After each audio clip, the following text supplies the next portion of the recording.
आमचा बाप आणि आम्ही भाग 6. एरवी तर्कसंगत विचार करणाऱ्या दादांना 2 गोष्टी मी कधी पटवून देऊ शकलो नाही. एक खाण्याबद्दल आणि दुसरी चष्म्याच्या निवडीबद्दल.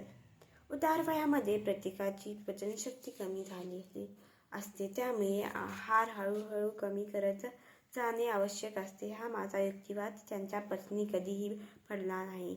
कमी खाल्लं तर मला ताकद कशी येणार आणि मी बरा होणार कसा, हा त्यांचा मुद्दा ते शेवटपर्यंत ठामपणे मांडत राहिले.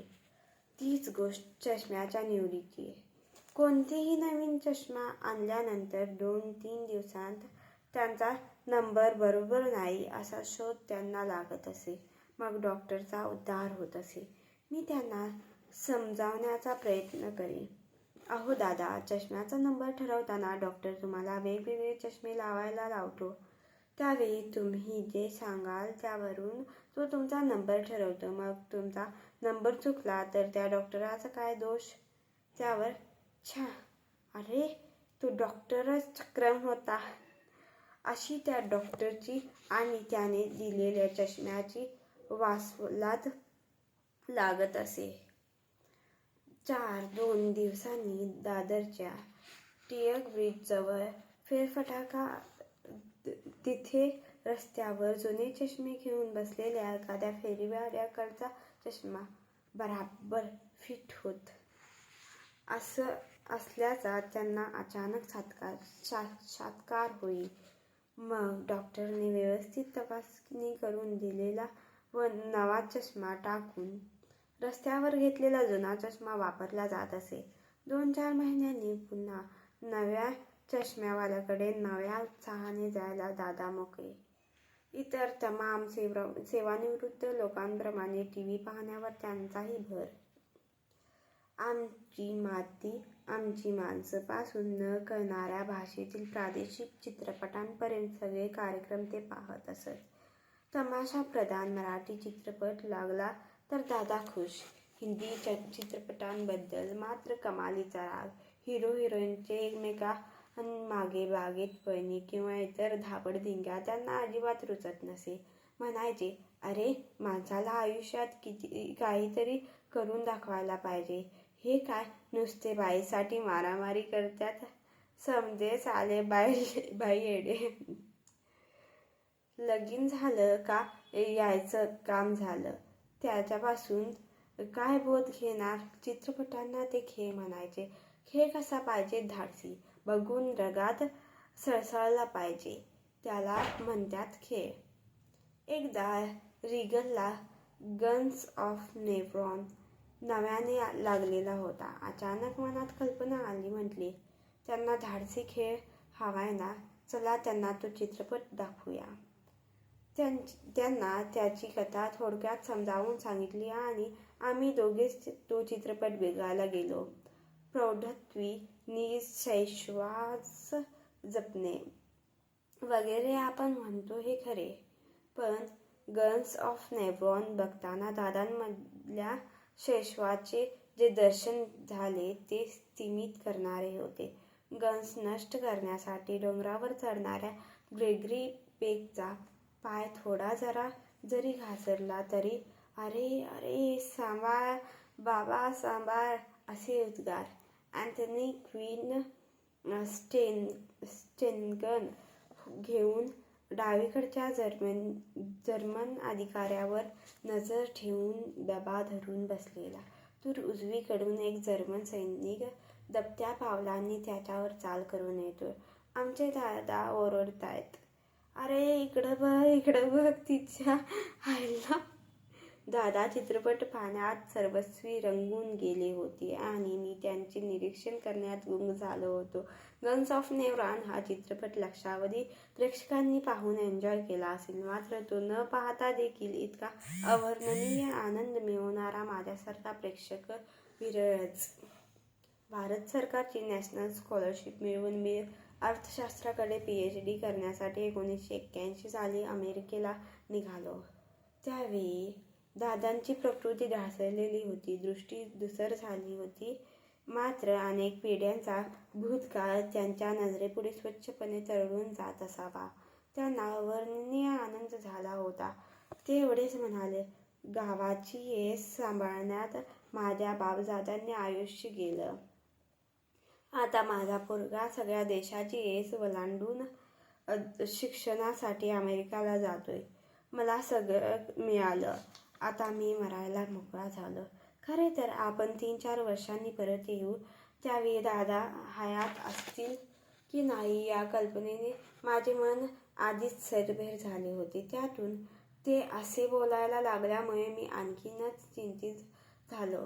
केवळ काहीतरी बोलायचे म्हणून मी म्हणालो, ऐसा कैसा चलेगा दादा, अभी तो आपको दूसरी शादी करनी है ना? त्याने विनोदामागची अगतिकतेची भावना त्यांना स्पष्टपणे जाणवली असावी. ते म्हणाले, अरे हम तो भूल ही गया था. अगर तुम्हारा ऐसा विचार है तो फिर हम नहीं मरेंगे. त्यांची इच्छाशक्ती दुर्दम्य. मधल्या काळात अनेक वेळा त्यांना हृदयविकाराचे झटके येऊन गेले, तरी ते खचले नाहीत. मी अमेरिकेत असताना 1984 साली त्यांना आलेला अटॅक तर इतका मोठा होता की डॉक्टरांनी सांगून टाकले, फार तर काही तास जगतील. सर्वांनीच आशा सोडली. दादा मात्र हार जाणाऱ्यांपैकी नव्हते. ते माझ्या एका भावाला, दिनेशला म्हणाले, घाबरू नकोस, छोटू येईपर्यंत मी मरणार नाही. दिनेश ताबडतोब अमेरिकेला फोन लावला. मी तातडीने मुंबईला येऊन धडकलो. विमानतळावरून सरळ सेंट जॉर्जेस रुग्णालयात. अमेरिकेहून मी त्यांच्यासाठी आल्याचा धसका त्यांनी घेऊ नये म्हणून त्यांना सांगितले की रिझर्व्ह बँकेच्या कामासाठी भारतात यावे लागले म्हणून वाट वाकडी करून मुंबईला आलोय.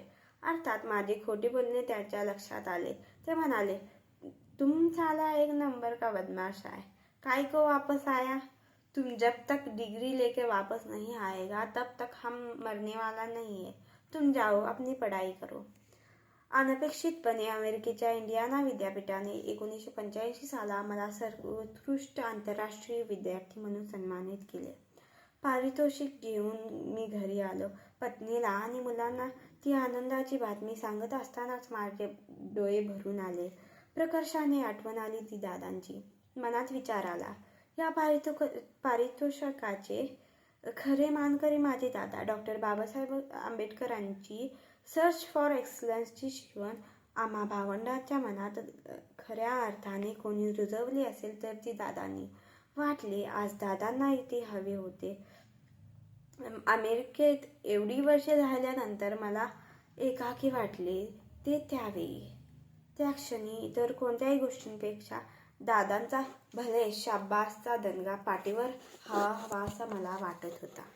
डॉक्टरेट मिळवून 1986 साली मी मायदेशी परतलो. त्यावेळी ते जराजर झाले होते. बुद्धी मात्र अत्यंत शाबूत, अगदी शेवटपर्यंत. वैचारिक प्रगल्भतेने इतरांना आश्चर्याचे धक्के द्यायचे त्यांनी सोडले नव्हते. मी नुकताच परत आलो होतो. त्यांनी मला माझ्या संशोधनाविषयी विचारले. आता अर्थशास्त्रासारख्या क्लिष्ट विषयातील संशोधन सोप्या भाषेत समजावून सांगणे कर्मकठीण. तरीही त्यांच्या समाधानासाठी आपल्या परीने मी प्रयत्न केला. त्यांचा पुढचा प्रश्न, याचा सामान्य माणसाला उपयोग काय? अर्थशास्त्रातील गाड्या पंडितांना ज्यांचा वारंवार विसर पडतो त्या नेमका वर्मावर त्यांनी बोट ठेवले होते. मी चकित झालो. मग मला त्यांनी बजावले, तू जे अभ्यास करशील, संशोधन करशील, त्याचा रस्त्यावरच्या सामान्य माणसाला उपयोग होणार नसेल तर ते सगळं झूठ आहे. ऑफिसमधून परतल्यानंतर रात्री उशीरपर्यंत नियमितपणे माझे वाचन, लेखन, संशोधन चालू होते. त्याचे माझ्या साध्या भोळ्या आईला फारच आश्चर्य वाटायचे. तू आता एवढी बुकं वाचले, फॉरेनला जाऊन एवढी मोठी डिग्री घेऊन आला, मग आता आणखी कायाचा एवढा अभ्यास करायचा? जीवाला जराशी विश्रांती नको का? त्यांचे स्पष्टीकरण माझ्याऐवजी दादांनी केले. सोने, तू तर गद्धडच राहिलीस. अगं, डिग्री मिळाल्यावर अभ्यासाला जास्ती जोर यायला पाहिजे. ही डिग्री म्हणजे ड्रायव्हिंगची लायसन्सकी नसते. लायसन मिळाल्यावर ड्रायव्हर गाडी चालवायचं बंद करतो का? तसंच हे आहे. आता छोटू या संशोधनाची गाडी कशी पळते हे पाहायचं.